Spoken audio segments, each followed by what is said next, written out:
Kali ini kalian bu, kapuas teron, kapuas atas penanda tanganan drone sebagai putusan DPR yang melanggar keputusan Mahkamah Konstitusi. Ini kalian jinau 70 si kurang tahun Indonesia merdeka mentang dalam bulan Agustus bu. Balik merayakan 17 Agustus. Dino rata sago ka domo. Mahasiswa Kaitron bu.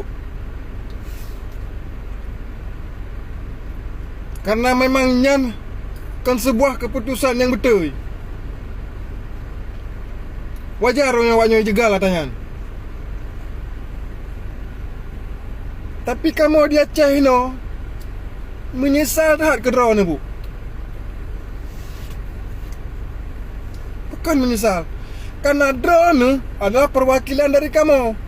Mempeduk drone hina di DPR. Tapi drone yang pegang khabar hinan. Drone hiku. Cukup malai kamu. Cukup menyesal kamu. Barakon drone ni bersuara untuk rakyat. Ni bersuara untuk kepentingan rakyat. Untuk kepentingan masyarakat banyak. Untuk kepentingan warga Aceh seluruhnya. Tapi menandro nak kamu peduk hinan bak DPR. Takkan ni cok sikap lagi ya. Yo ni gada jabatan hinan. Saru je draw ni ke. Nudu nak tanya nilai. Sang-sang demeng bengah le. Sang-sang nak demeng cok tilap langsung aju. Lekai maah bu, drone urung berpendidikan. Ambillah sebuah keputusan itu untuk kepentingan masyarakat banyak, untuk kepentingan Indonesia, bukan untuk kepentingan politik, untuk kepentingan golongan. Maletat kamu bu. Menyohinan drone itu yang kamu anggap drone paling carang mampu untuk bersuara kepada rakyat.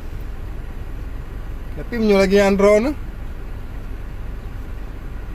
kan enggak ada peduk tiga-tiga lain mentang. Kan enggak ada peduk inang-inang lain tang yang nampu bagiannya. Apa macam drone? Kecewa dah kamu. Dan sekarang beredar bu, boikot Eliza atas ulah drone.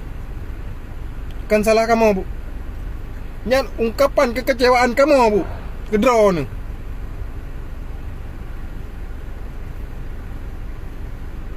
Kecewa dah kamu bu. Assalamualaikum.